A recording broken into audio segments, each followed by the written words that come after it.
Morning and welcome to NewsNation Now. I'm Alexandra Bush. It is Saturday, March 20th, the first day of spring. Here's everything you need to know this morning. The Tokyo 2020 Olympic Organizing Committee said today that international spectators will not be allowed to enter Japan during the Olympic Games, which are scheduled for this summer. Olympic and Paralympic tickets purchased by overseas residents will be refunded, it said in a statement.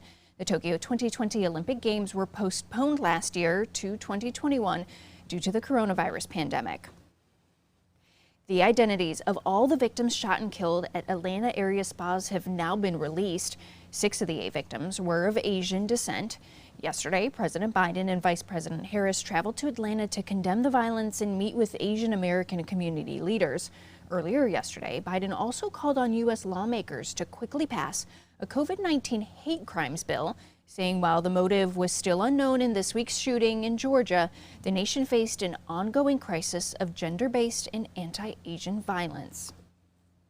Students returning to the classroom. U.S. health officials now say students can sit as close as 3 feet to each other as long as they wear masks. The CDC announcing the change yesterday, signaling that they are turning away from the 6-foot standard that has sharply limited how many students some schools can accommodate.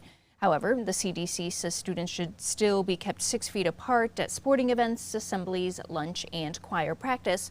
This all comes as President Biden met his plan to administer 100 million vaccines within his first 100 days in office. 59 days since he was sworn in passed when he reached that goal. The scientist behind the first COVID-19 vaccine says the same technology will be used to fight cancer, and within only a couple of years. Prior to the pandemic, Özlem Thorisi was developing a way to get the body's immune system to tackle tumors. She used that same technology to develop the Pfizer vaccine and says the next target will be cancer. She received one of Germany's highest honors yesterday for her work on the vaccine. Lago has been partially closed to the COVID-19 outbreak. A person familiar with operations says a section of the club has been closed out of an abundance of caution, and some workers are in quarantine. Several people that wanted to remain anonymous confirmed the closure. It's not clear if any Trump family members have been affected. Some have been staying at the resort since the former president left the White House. And trending this morning, Facebook is now working on an Instagram option for kids. Yeah, this company says it is exploring a version that allows people under the age of 13 to safely use the app for the first time. The memo says it would be a parent-controlled experience. Young people using Instagram have run into problems, though, including bullying and inappropriate content on the app.